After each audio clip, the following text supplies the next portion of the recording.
there's so many other people who didn't make it. Oh, yes. So tell me about news that you're getting from Haiti now about people who did make it, the people who survived in their condition. I've been talking to my friends on the phone, and then I've been telling them what's going on now.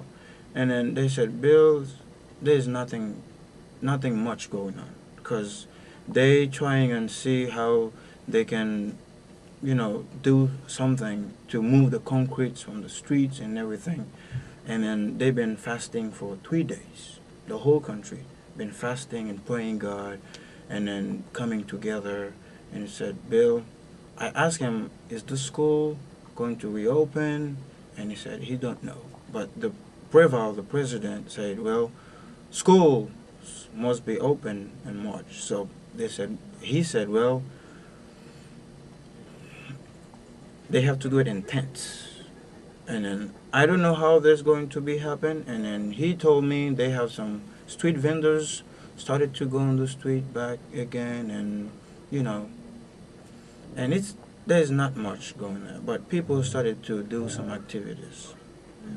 Yeah. What do you want people to know about Haiti? What I really want people here in the United States to know about Haiti, it's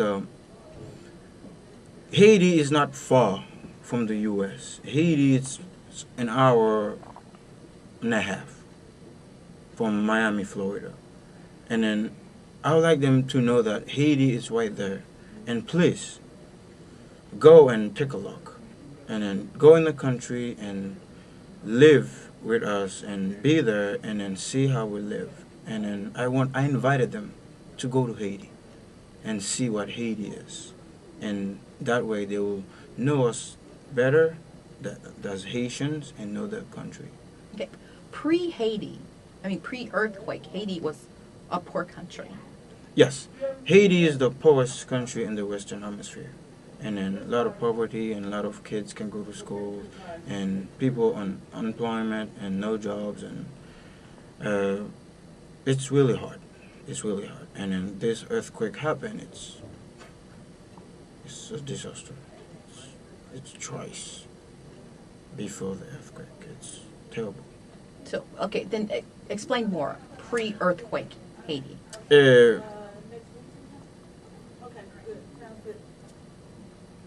Haiti is a country where you'll see a lot of kids on the streets of Port-au-Prince. Not all of them from Port-au-Prince. A lot of them from the countryside. Their parents can't give them what they want. So they jump on the bus and they come to the city and look for a better life. And it's a way for lots and lots of families. And then when you go to Haiti, you will see a different, lot of slums.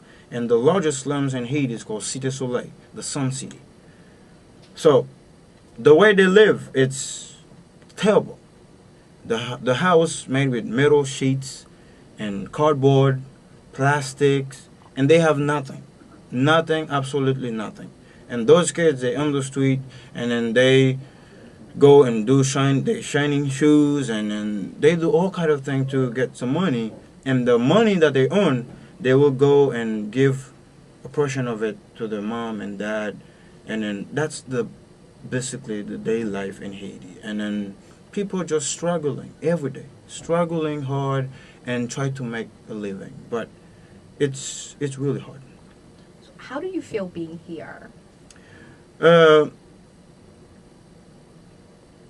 I miss home, and then I'm here for a good cause because I've been hurt, and then I came here to recovering, and then my hope is to go back as soon as possible. And then they need me down there, my kids need me, and then they need my help. So I'm just here to recovering, and we'll go back pretty soon. So no specific date yet? Actually, at St. Joseph's, we have a dance troupe called the Resurrection Dance Theater of Haiti, where we perform to United States, Canada, and raising money to help the homes down there. So they planning on coming on March 4th. they will have a 1 month touring someplace in the United States.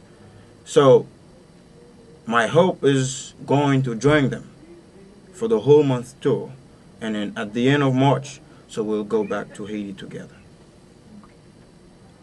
People are living in camps. What's your hope for those people? I know right now a lot of people live in camps and tents, and they don't have a home, and some of them still have homes, but they're afraid of going back to their homes. But my hope is